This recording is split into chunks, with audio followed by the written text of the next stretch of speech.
朋友们好，这几天哈尔滨天气很暖和，尤其是中午，站在太阳底下暖洋洋的，感觉很舒服。眼下都快11月中旬了，还能有这么暖的天，真是难得。最近由于疫情的原因，学校停课，白天我在家看着外孙上网课，只有下午网课结束了，我才有时间出来溜达。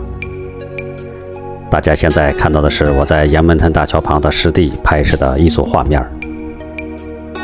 现在已是黄昏时分，我看到金黄的落日余晖洒在干枯的植被上，凄凉中又带着几分温暖，在蓝天白云的衬托下，勾勒出了一幅鲜明的北国风光画卷。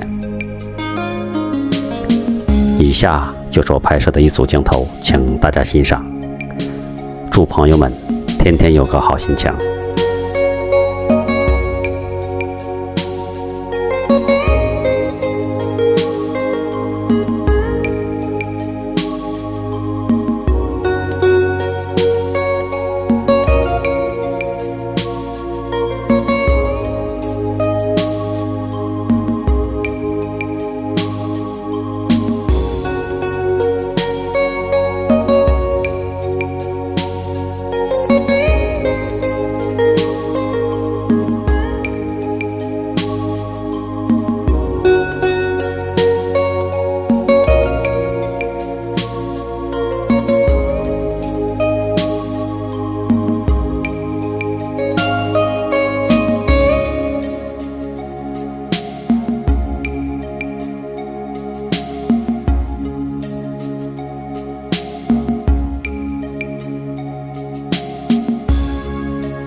好，朋友们，今天的视频就给大家拍到这儿。